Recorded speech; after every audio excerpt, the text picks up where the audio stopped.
ازيكم عاملين ايه؟ وحشتوني جدا جدا، يا رب تكونوا بخير. والنهارده معايا فيديو جديد. ما تنسيش تعملي لايك الفيديو ده، ولو اول مره تشوفيني انا ماري من قناه ماري منصور فاميلي. اعملي لايك واكتبي لي كومنت حلو وانا هرد عليكي. بصوا بقى، النهارده عندنا كده روتين حلو جدا مشجع حماسي. تعالوا بقى نشوف، هنعمل فيه تفاصيل كتير قوي. الفيديو ده فيعجبكم جدا. تعالوا مع بعض كده نشوف هنبدأ بيه، وسمي كده وتشجعي وتعالي معايا اتفرجي على الفيديو واعملي كل اللي وراكي. بص بقى كده، انا كان في بقى ايه، الولاد لابسين هدوم وكده ومغيرين، فكان الشماعات بقى ايه في كل حته في الاوضه. لميتها بقى وهغسل البطانيه دي كده. خلاص بقى الصيف يعني دخل، مش محتاجين بقى ولا الحفا ولا الكلام ده. فانا بقى هطلع بقى الكفرتات وكده نتغطى بيها، يعني حاجه خفيفه، واغسل كل البطاطين دي واللحفه. خلاص هبدأ بس بالبطانية الزرقاء كده. شغلت البانيو وركنت البطانية على جنب وسبتها. دول هطبقهم كده عشان ما يلخموش الدنيا يعني، ويبقوا مكركبين، واحطهم كده في الدولاب بحيث لما اجي اغسلهم بقى ابدا ان انا اشيلهم. لكن دلوقتي لا، هطبقهم كده مؤقتا واحطهم بحيث ان انا لما اجي اغسل يبقوا سهلين عليا، يعني اعرف طريقهم فين، ما اقعدش اقلب واعدل وكده، بس اغسل حاجه حاجه. فقلت ابدا بقى بالبطانيه عشان هي تقيله شويه، يعني طبقتين واللحاف يبقى اخف في الغسيل. وهنعمل بقى تنظيفه كده عميقه، يعني من اعماق الاعماق للاوضه دي، لاني بصراحه تعبت الاوضه دي معايا الشهر ده تقريبا، طلع عينيها. بصوا بقى، جيت هنا بقى شلت المخدة والوش بتاع المخدة، وهشيل كمان الملاية. بصراحة الملاية دي حلوة جدا، ولما بيكون عندي حد ونايم على السرير مش بيحتاج ان هو كتير يعني ادخل واقعد اروق الأوضة، لا هي تقريبا بتبقى متروقة، يعني علشان ايه، الملاية بتبقى ثابتة كده فبتبقى حلوة. فانا عايزة ان شاء الله كده يعني اعمل طقم كمان، بس مش عارفه اعمله لون ايه. بس لما اروح عند الراجل واشوف الالوان اللي عنده ايه، ان شاء الله اعمل كده طقم شكله حلو. وكمان لميت الغسيل، كل الهدوم اللي كانت على الشماعه لميتها. بص، اللي كان نايم على المخده كان كميه زيت شعر او كريمات مش عارفه، بس بصراحه الوش مش عارفه يطلع منه لما تغسل ولا لا. يعني خدت بالي لما جيت اشيل المخده، بس مش عارفه ده هيطلع من وش المخده ولا لا. بس ان شاء الله مع الغسيل كده واحط فانش فهيطلع معايا، او كورلوكس الوان، فانا هشوف بقى. المهم يعني شلت بقى كل ده. اشيل بقى الهدوم دي، اللي اقصد الملايات بتاعت السرير، وحطيتها بره لاني عندي غسيل تاني، فخليه دلوقتي لحد ما الغسالة تفضى ابدا احط عماله الخبط في الكلام ليه مش عارفه، اصلا انا مستعجله عايزه انزلكم الفيديو عايزه انزلكم بدري مش عارفه. بس المهم جبت جلانس وجبت فوطه، بدات امسح كده بحيث ان انا المع الفوطه. بص السرير متوسخ، لاني بقول لكم بقى لي فتره ما دخلتش الاوضه وما عملتش فيها حاجه. فقلت بقى عايزه الميع كده تنظيفه حلوه جدا بحيث ان هي تبقى نظيفه. وكمان المع كده المكتب لاني برضو عليه غبار كده وتراب، وكمان الكمبيوتر والكيسه والحاجات اللي على المكتب، يعني لمعتها كويس جدا. على فكره الفيديو الكاميرا طلعت ما بتصورش، وبعد كده بقى رحت الكاميرا بص لقيتها بالصدفه مش بتصور. مسحت الكومود ومسحت الدولاب، وكمان مسحت المكتب كده الادراج بتاعته من جوه ونضفته وكده. بشيل نفضت السجاده بقى وبشيلها، بس في مقطع كده ما تصورش بصراحه، فصلت مني الكاميرا وما كنتش واخده بالي. المهم بقى ايه، نفضت كمان المشايه دي و لا عملتها رول كده وشلتها. طلعت بقى ابص على البانيو واوريكم. معايا البانيو كنت بملاه ميه سخنه عشان اغسل فيه البطانيه. بص انا كنت قبل ما ابدا معاكم الفيديو كنت غاسله الباسكتات في البانيو. غسلت الباسكتات بتاعه الزباله يعني، وسبتهم يتصفوا وينشفوا. فبصراحه وغسلت البانيو بقى عشان اغسل مكانه البطانيه. صبنته يعني. بس بصراحه المقطع ده ما صورتوش معاكم لاني مش محتاج يعني انا اصور لكم حاجه زي كده. بس طبعا بما اني يعني شفتهم في الحمام فانا اقول لكم الحكايه بقى. فهما ينشفوا بقى واشيلهم واوديهم المطبخ، لاني انا بحب اغسل الباسكت كل فتره كده اغسله ويبقى نظيف. مش معنى ان انا احط فيه زباله ان هو يبقى متوسخ وريحته وحشه، انا ما بحبش كده، انا بحب اخليه نظيف وملوش ريحه كمان. كنست كده ورا الباب وكنست الارض كلها، وهجيب الجاروف بقى الم التراب ده كله علشان امسح كده مسحه نظيفه للاوضه، ونبقى نفرشها مع بعض. خلاص، وكمان هنغسل البطانيه. بصوا هنعمل اكل وهنعمل حاجات كتيره قوي في الفيديو ده زي ما قلت لكم مع بعض. فيديو يعني يوم كده حلو قوي. لميت التراب لقيت لزق كده بلاستر لازق على الارض، شيلته وهرمي الزباله دي في الباسكت، وارجع تاني كده جبت المساحه حطيت فيها منظف ومعطر، وهبدا ان انا امسح بقى الدنيا دي كلها. خلاص، شلت الكرسي بس كده عشان امسح تحت المكتب مسحه كويسه وانضف الدنيا. وكمان اخد حافه السرير دي، المساحه عندي بتدخل تحت حافه السرير فبتنضف معايا، شايفين؟ علشان لو حاجه مثلا فتفوته ولا اي حاجه دخلت تحت السرير المساحه بتجيبها. بصوا بتجيبها ازاي. مسحت بقى ولمعت الدنيا كده. والجزء كمان اللي في وش الدولاب همسحه برضو كويس، وهمسح تحت الشماعة، وهمسح ورا الباب وانضف الدنيا. شلت الكرسي بس كده عشان يوسع لي، وابدا امسح الجزء ده كمان.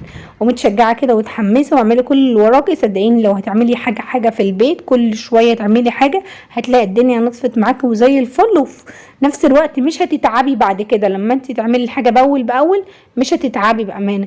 لان الاوضه دي انا بص بقالي كتير ما دخلتهاش، فكنت يعني تعبانه نفسيا، يعني ايدي هموت وانضفها. بس طبعا لما بيبقى حد عندي وكده ما بحبش ابقى متطفله يعني على الاوضه كل شويه. شقتي وكل حاجه، بس بحب اللي عندي يقعد براحته. بس مسحت الارض وسبتها كمان تنشف شويه. هجيب بقى المفارش بتاعت السرير، ملايتين كده. جبت ملايتين بالي كتير ما حطيتهمش، فقلت احطهم كده تغيير، مع ان ازرق في احمر والاوضه ازرق فمش تغيير قوي يعني، اللي هو تحسه عادي.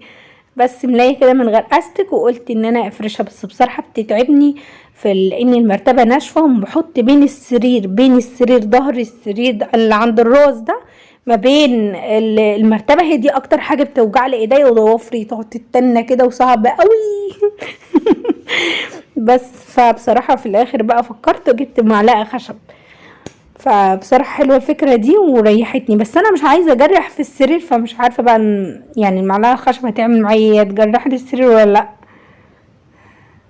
هنا بصوا كنت بشوف الملايه يعني على اساس الطول بتاعها علشان ابدا اظبطها. بس لما اجي احط ايدي كده ضوافري بقى بتتنى فبتوجعني يعني.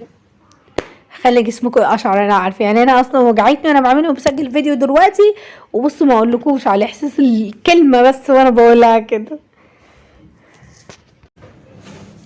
خلصت بقى الجزء ده، وخلص كمان بصوا الجزء ده دخل فيه كده الملايه. بس بصراحه الملايه بتطلع مع الوقت والولاد والكلام ده، لكن المؤستك لا. بس قلت احطها كده بس عشان شكلها يبقى حلو، وكمان برضو تطول معايا شويه ما بتطلعش بسرعه من السرير. خلاص خلاص كده خلصت بقى الملايه وشديتها كويس ومتظبطه. هبقى البس بقى وش المخده. خلاص كانت محتاج مساعد بصراحه المخده، بس ما فيش مساعد يساعد، فقلت بقى ان انا اعملها انا، اشيلها بس على كتفي كده، وهبدا ان الوش عندي يعني حلو لحد ما مش صغير. بص ضفري اصلا وجعتني لما قعدت احط الملايه يعني في السرير وكده. بس يلا شغال الحمد لله. هنا بقى مسكت كده المخده وبدات ان انا احطها كده جوه وش الوش قصدي في المخده. قعدت انطط فيها كده علشان يعني تتلبس معايا بسرعه يعني. فبصراحه هي الارض نضيفه، حتى لو سندت المخده على الارض هي ممسوحه وكل حاجه، بس انا بسندها على اول رجلي كده يعني. خلاص خلصت بقى المخده. امسك الخداديه بقى سهله ابدا في تلبيسها الخداديه. خلاص بقى كده يبقى السرير الاولاني خلص والارض اتمسحت والاوضه اتلمعت ونضيفه وزي الفل. بس مش هغير الستاره ولا اي حاجه زي ما انتوا شايفينها كده، هسيبها زي ما هي. خلاص لبست بقى الخداديه. لهو على الشياكه، شياكه يعني. بس هنا مار كان جاي يكلمني فقلت له استنى يعني عايز مني حاجات، فقلت له استنى البس بقى الخداديه واجيلك. مش مستني. خلاص بقى النتيجة يعني طلعت، ربنا يفرحكم بولادكم. ويا ترى عملتوا ايه؟ معلش بقى لو سامعين صوت عالي ولا حاجة، في الجنينة اللي جنبنا ده عيد ميلاد او حاجة كده، بيحتفلوا في حاجة فعاملين دوشة شوية، فمش عارفة بقى الصوت وصل لكم ولا لا. اصل انا سامعاه وانا قاعده بسجل لكم صوت، فانا مش عارفه، ربنا يفرحكم بولادكم او حد نجح فبيحتفلوا بيه. فيلا كل سنه وانتم طيبين، الاجازه يا رب اجازه سعيده ويفرحكم بولادكم، والناس اللي نجحت مبروك النجاح، ودايما بخير يا رب، وتكونوا ولادكم حققوا اللي نفسكم فيه. بص بقى هنا لبست المخده والخداديه، وكمان خلصت بقى. انا اللي بيجي فيه الاول بعمله، يعني مش ماشيه بنظام مثلا لا اعمل ملايات وبعد كده اعمل خدادات، لا مش فارقه معايا كتير، اي حاجه تيجي في ايدي فاعملها يعني، مش تكنيك معين يعني، فاهماني؟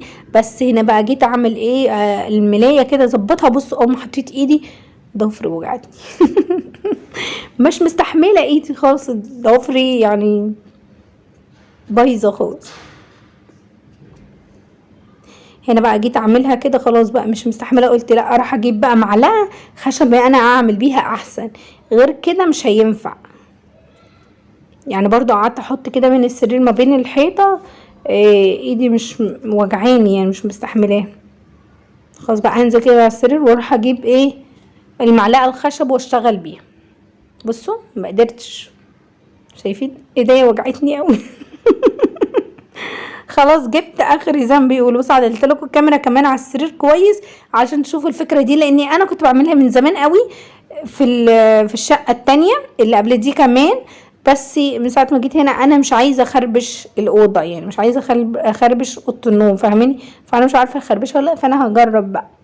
بس ما يتهيأليش عشان معلقه الخشب يعني مش جامده قوي بحيث ان هي تخربش، وانا بدخل بس الملايه يعني، بس اللي هو بظبطها بس بدل ايدي، هي بتبقى جامده وعريضه كده اللي هي حته واحده يعني، فبتسهل عليا دي الفكره، وبتبقى شاده الملايه معايا كويس.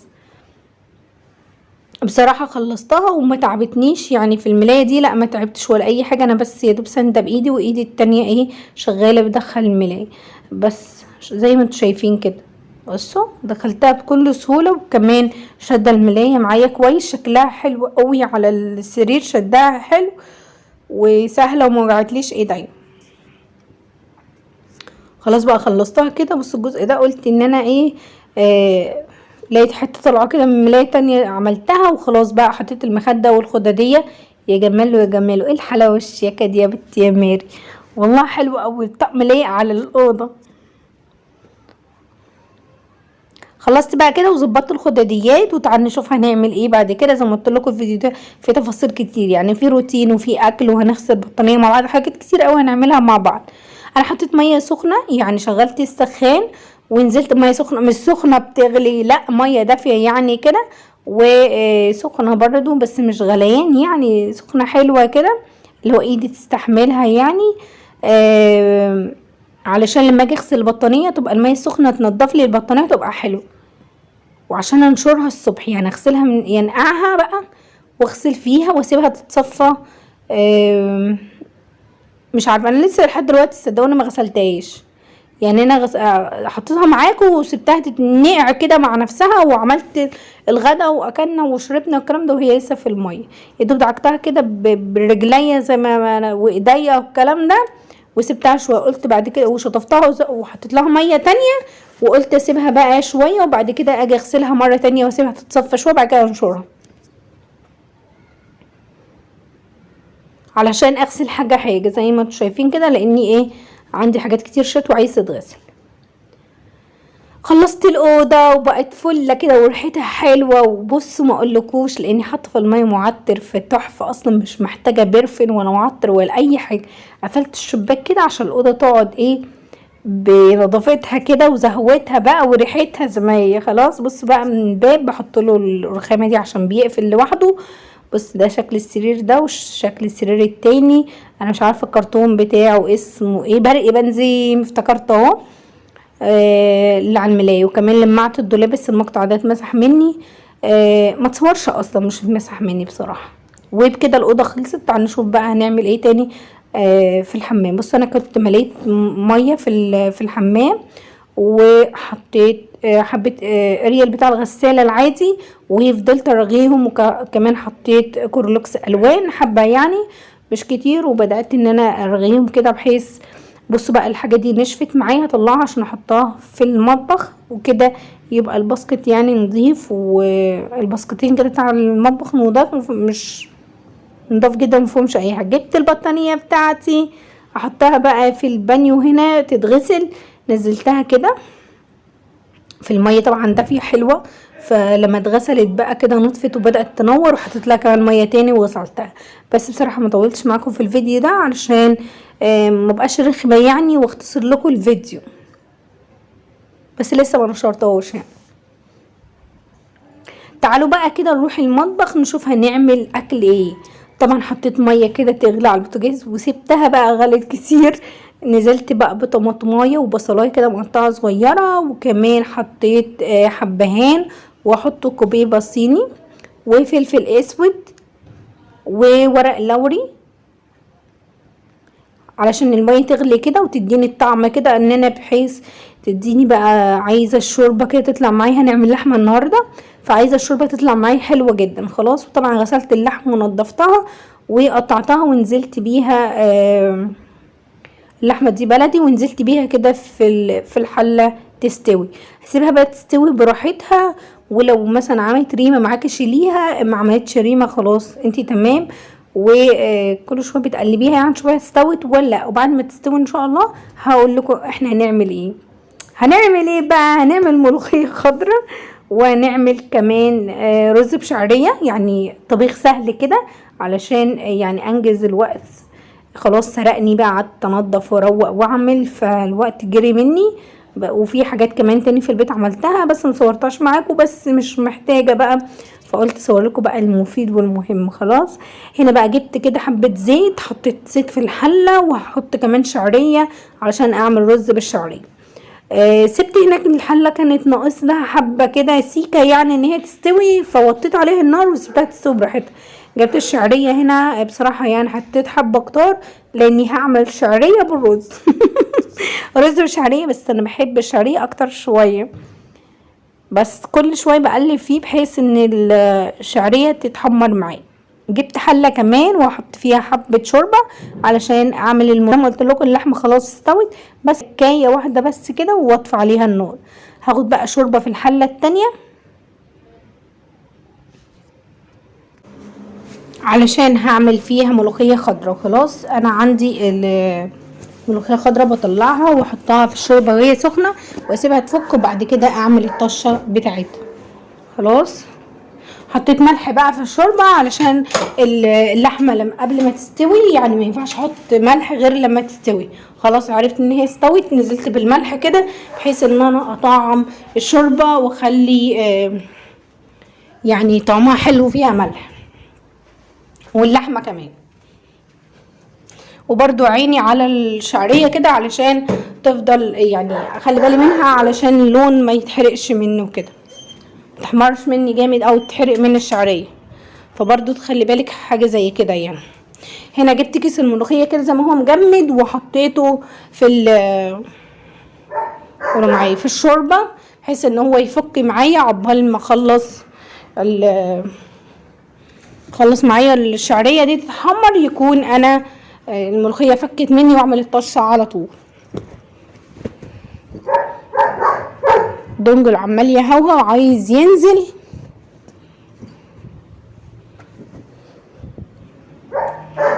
في ناس قالت لي صوري مع دنجل، حاضر اصور لكم بس يكون بالنهار وانزل بيه الشارع ونلعبه وكده، واصور لكم معاها فيديو حلو جدا فلوج بقى جامد كده.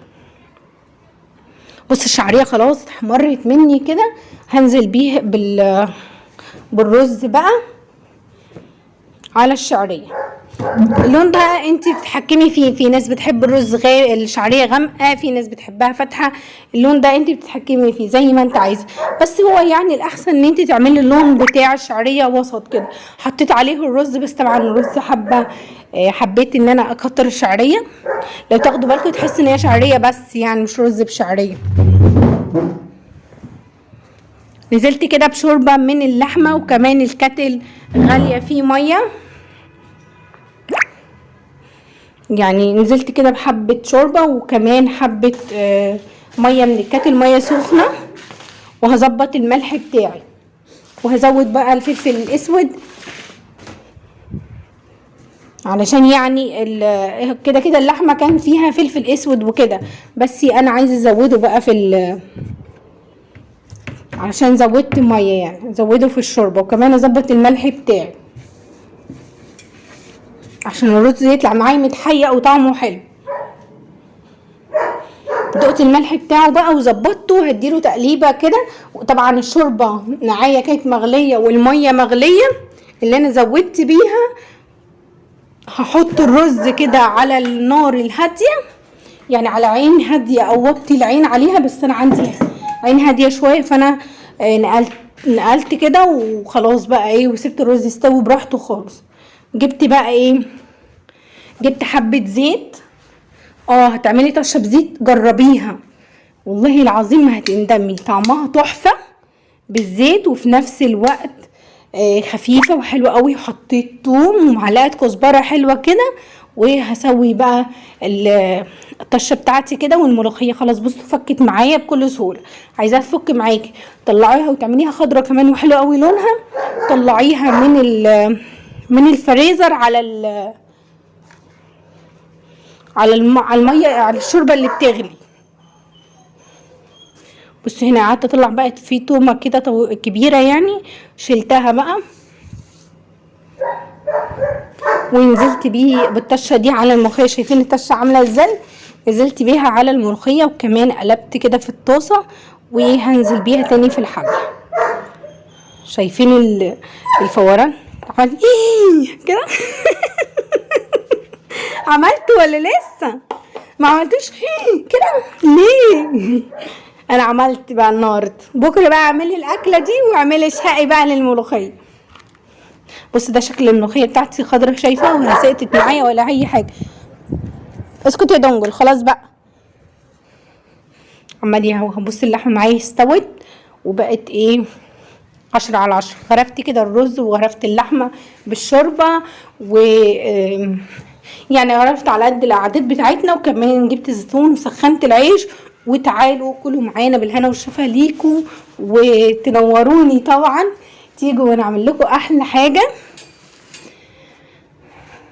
قولوا لي ايه رايكم. بصوا الملوخيه الخضراء بتاعتي طلعتها كده في بولات صغيره، وغرفت اللحمه والرز كل واحد عملت حسابه في طبق، وزيتون. طبعا ما اعرفش اكل من غير مخلل، يعني بصوا بحب المخلل جدا، اي مخلل بس بحبه، اي نوع مخلل. لو بحس حد او بالذات لما يكون فيه ملوخيه اصلا بيبقى محتاج مخلل اكتر، بحس كده يعني. خلاص بقى فرشت ملايه كده على الارض، لان احنا بنحب نقعد على الارض وناكل. فرشت ملايه كده على الارض، وبدات ان انا اخد الاطباق بقى ارصها على الارض. بس انا كنت بوريكم الاكل طلع معايا شكله عامل ازاي. يا رب الفيديو يكون عجبكم، متنسوش تعملوا لايك الفيديو ده. اشوفكم ان شاء الله بخير وبصحه وسلامه وفي فيديو جديد.